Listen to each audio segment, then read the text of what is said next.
Hello, my name is David Hernandez, and today I will present the defense of my research project, which is about developing reading and critical thinking, and of course writing in youngsters, or in this case teenagers, through the use of technological resources we may have in our institutions. The first part of this project is the statement of the problem. In this opportunity, I mentioned that promotion of critical reading and high-quality writing in private secondary schools, and of course public too, of Antioquia, using electronic and traditional books, have been proven difficult. The objectives of this research project is, as the general one, to identify the ways to promote critical reading and high-quality writing through the use of electronic and traditional books.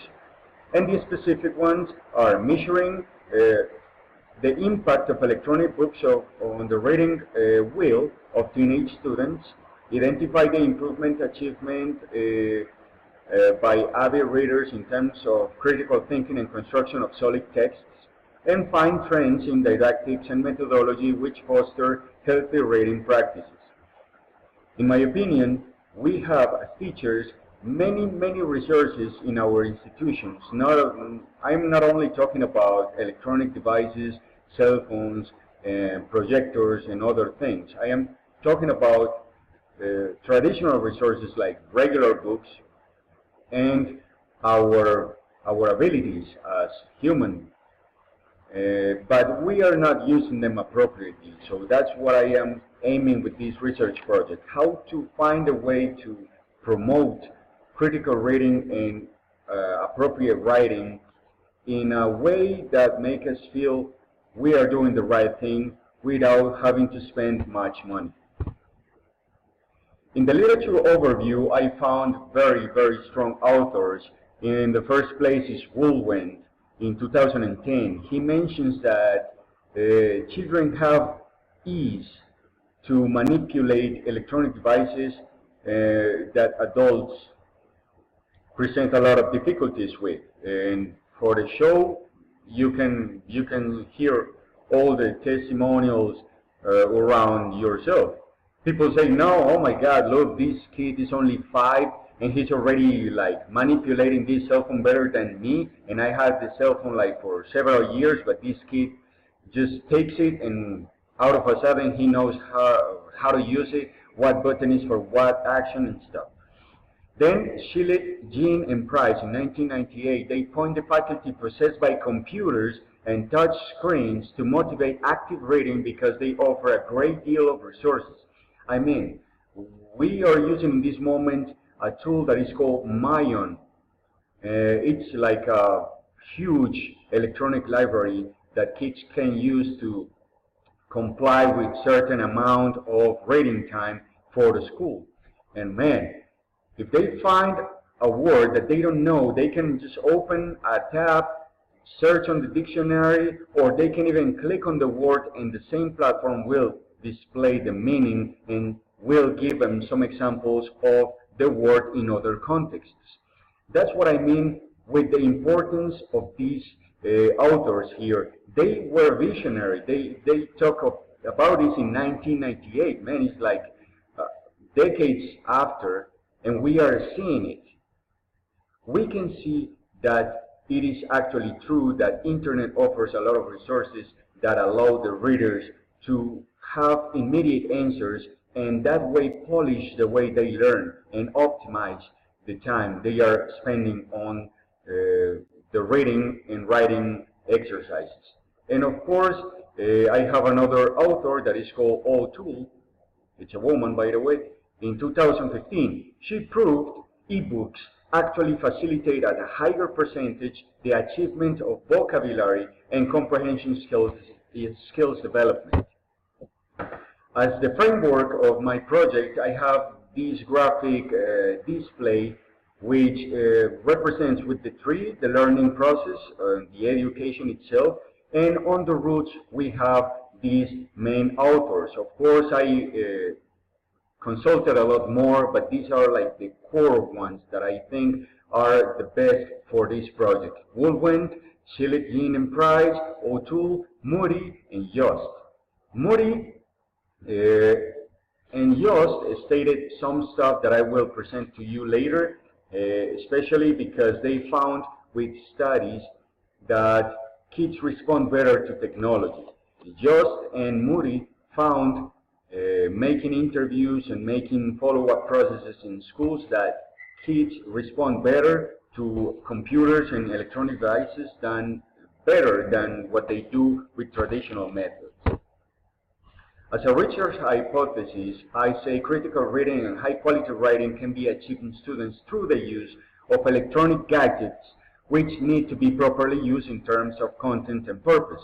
Teachers must be committed to permanent updating their ways in order to achieve the best results and avoid obsolescence. We must understand that staying in a comfort zone is not an option. As teachers, for these young people, it's impossible to think that the copies we were using 10 years ago, 15 years ago, are going to work the same way they did in the past. No, we have to adapt. We have to come out of the box, offer them good content adapted to their needs in the current society, and stop using the same materials, the same copies we were using when we started in this career. The work carried out from different fronts is key to achieve the goals in educational settings. The methodology I suggest for this research project is individual process follow-up using marking books from the teachers.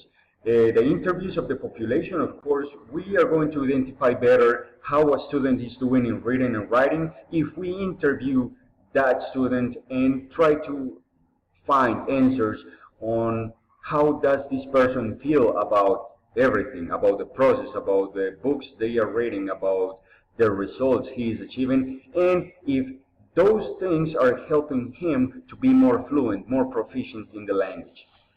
We need to have concrete and well-rounded questionnaires to avoid going around the same topics all the time and maybe not finding concrete answers, and proper skill discrimination. We need to focus on questions that will yield proper answers regarding reading, writing, and the use of language.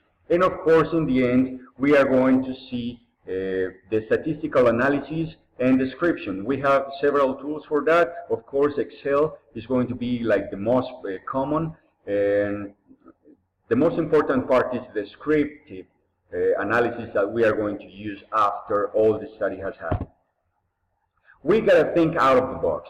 This project constitutes an alternative to come out of the comfort zone created by years and years of doing the same, and offers the possibility for educators to grasp the necessary elements to transform them in context inside and outside the classrooms. The students will surely achieve their reading, writing goals, and their process can be memorable instead of endurable. I know, as teachers, we have moments where our students are not enjoying the process. Of course, I'm not saying we have to gamify all the thing, but we need to find the proper balance between duties, games, activities, and reading and writing, so we can give them a holistic view of the process, and that way create the critical thinking, the will to write, and the will, of course, to pass what they read and apply them to what they write, so they can become more proficient users of the second language. Well, these are the references I use for this project. Of course, more detailed theory of the things are explained on the whole document.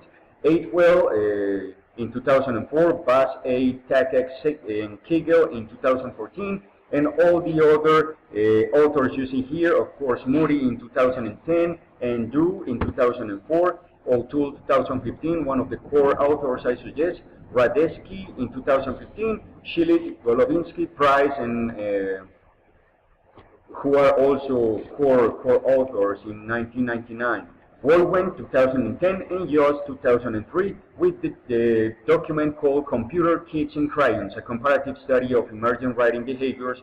And they explain there how these computers motivate the students to read, to understand, because they are in their environment, they are in their blood and their genetic code. Well, that's it for today. Thanks for watching. I hope that my project was well explained, and see you next time. Bye-bye.